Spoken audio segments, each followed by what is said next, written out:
There are things in this world that science cannot explain. Things that conjure malevolence, where kindness used to live. There are entities beyond comprehension that lurk just beyond our sight.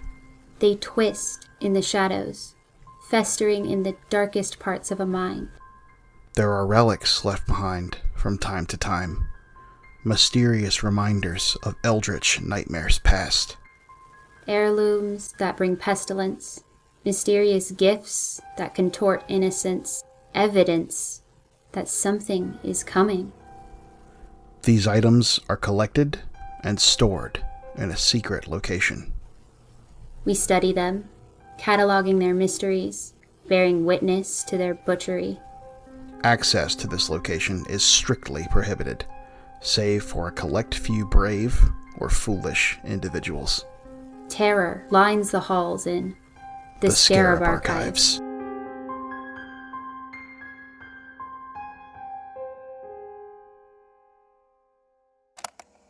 Case file P-0965, designation the camera.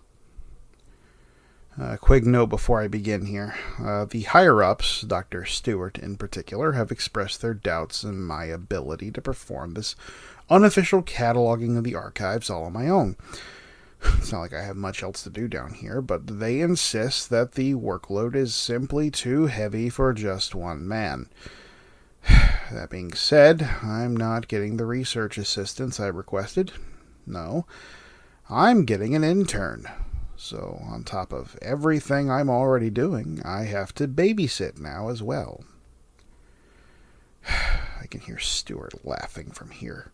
I don't know much about the child who will soon be tearing through my carefully organized archives like a hyperactive toddler in a Chuck E. Cheese, but I can only pray that he or she is competent enough to not swallow their own tongue while making one of these recordings.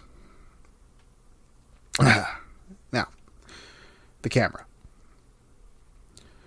The camera appears at first to be a standard Super 8 camcorder, the kind that were all the rage from the late 1960s to the early 1970s. Roughly a foot in length, about half that in width, weighs around 1.5 pounds. Casing is black with silver accents, no company logo.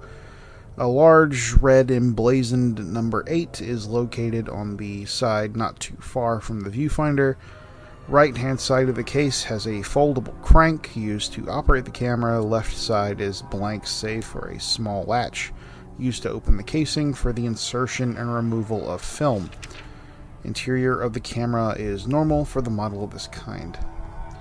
So, what brings this, at first glance, perfectly mundane item into the Scarab Archives? Well, it's difficult to put into words.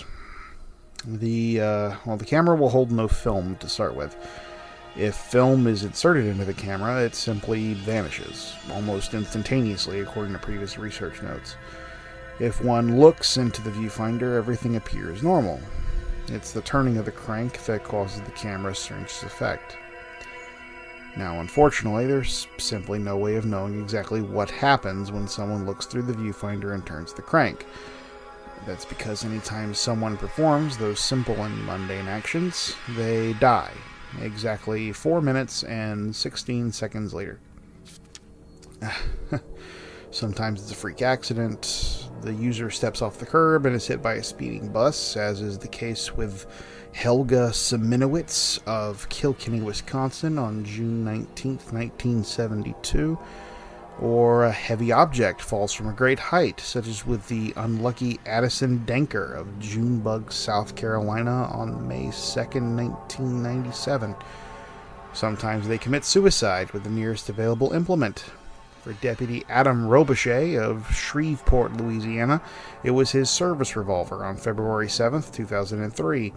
For Professor Landon Bell of Auburn University, it was a pin to the jugular that ended his life one sunny July afternoon in the year 1985. And sometimes their heart just explodes, as happened with Kelsey Whitmire. a Lazarus Foundation research assistant who was the first person to be killed by the camera after its acquisition in September of 2008. Kelsey volunteered herself as a test subject and, knowing the history of the camera's previous owners, was placed in a sealed and safe environment for observation immediately following her exposure to the item. According to notes, Kelsey looked through the viewfinder, turned the crank exactly 5 times, then froze in place and lowered the camera to the table from where she picked it up. She was ushered into the padded observation cell and watched. For 4 minutes, exactly, she stood there motionlessly and silently. At 4 minutes and 5 seconds, she smiled. At 4 minutes 10 seconds, she said one word. Anubis-Sayab. At the 4 minute 16 second mark, she collapsed. Medical saw to her at once, but the poor girl was already dead. The autopsy revealed that her heart had just popped like a balloon. No cause for this has ever been uncovered. Despite strenuous objections from Lazarus Foundation higher-ups, the research division proceeded with a second test. Another assistant, whose name has been redacted, agreed to go through with the test with the understanding that upon his survival, he would receive a payment of $1 million. In the event of his death, the money would be sent to his mother, and his name would be removed from all Lazarus records. You can tell, because his name was redacted, the same sequence of events ensued. Motionlessness, silence, a smile, the word Anubis-Sayab, heart explosion. Following the second assistant's death, the Lazarus Foundation suspended any further testing and ordered the camera be placed in the Scarab archives until further notice. Since the camera was archived, the team originally assigned to study it have successfully traced the camera's path of ownership back from its acquisition in 2008 to the record of its sale from a mom-and-pop electronics store in Park Mills, Nevada on December 23, 1967.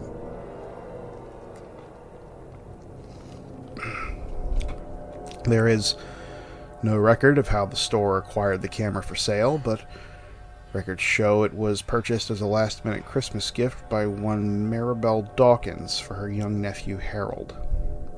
He was 10, and his was the first death on record connected to the camera. It looks like he climbed inside his family's new gas oven right beside the Christmas turkey. The first death. The first of 238 deaths across the years. Now, it just so happens that I've done a bit of my own research. I mean, not like I have much else to do down here. No translation of the word Anubis-Sayab could ever be found. It was thought to be simple gibberish. But if you reverse the spelling, you get another word. Bayas... I can't pronounce this. Bayasebona. Bayasebona. It's Zulu. It's Zulu in origin. A language that few, if any, of the victims could possibly have been fluent in. And it translates not as a word, but 3 words. A phrase. Bayasebona. They see us.